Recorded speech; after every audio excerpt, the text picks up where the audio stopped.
位伫南区民和公园，因为占地大，市府动保处规划大约200坪，要设立宠物运动专区，并且伫去年底来发包。不过上午却有气功协会成员，因为因长期伫民和公园运动，恐惊宠物专区会影响到运动民众的空间，因此发动联署向林美燕等议员来订正，认为市府无事先召开说明会，就来发包要施工，根本是人不如狗，要将民众来赶走。我们练了10几年的地方，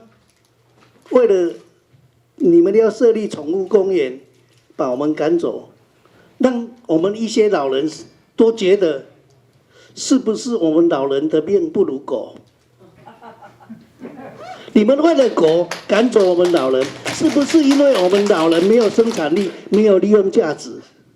让我们觉得很伤心？苏丹市练气功的，就是阮闽的公园人数上济，因为伊有4场，早些6点、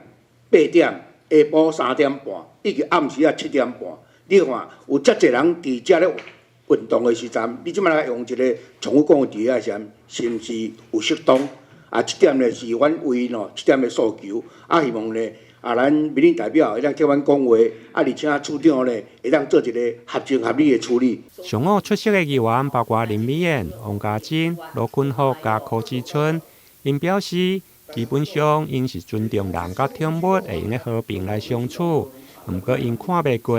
就是竟然有人透过网络刻意来操作，讲是议员发动联署。因此要求动保处一定爱去做沟通。陈情书也是你们主动，就是自己自发形成联署，然后送过来的，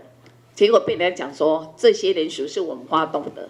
还说我们在制造对立，我就觉得很奇怪，难道你不能听一个声音吗？而且在网络上面有人民进党还在乱带风向，说我们把那个地方说成要成立一个流浪狗的收容所，我大家都有忌讳的啦。那当然有很多有反对的民众，我们就下面就贴了一个，就是坚决反对到底，坚决反对到底。结果让有心人士有这些那这个理念，有心人士把它拍起来，上面就写国民党议员林美燕、卢坤湖、王家珍联合反对民和公园新建宠物运动专区，又在给我们乱扣帽子了。那讲民进党最会带风向，管你哪一个政党。好，即便我们自己国民党籍的，请不要挑拨离间，请不要火上浇油，造成的后果是让乡亲跟毛小孩后面的主人大家更对立，造成的后果对这个事情有帮助吗？民意代表是要服务人群，替地方争取福利跟权益，不是大家底下在搞对立，到最后的下场，社会环境、社会的价值就不好了。因为目前拄好是议会临时会期间，上午动保处长周志勋伫接到电话，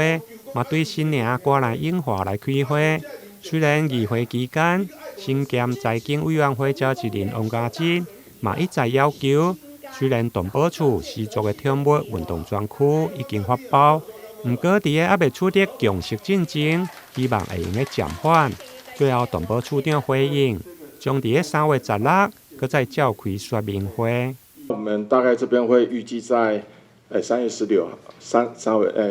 号的上午大概10点，在那个彰南那个活动中心去做那个说明会。因为刚刚有提到很多一些问题，那其实站在动保处的一些基本立场。这些疑虑或者误解，所以我们要讲的是，刚刚李尚你讲的，讲迄个狗仔这个部分的去用，其实人狗分流，这是即马伫对一个公园拢爱，因为大家公园嘛，拢有人牵狗仔，所以人狗分流，这是徛伫阮动保处的。我先讲好，这徛伫阮，希望这个是一个友善城市的迄个状态下，人狗分流。然后让民众离开运动，迄出去嘛较安心。台南新闻林根采访报道。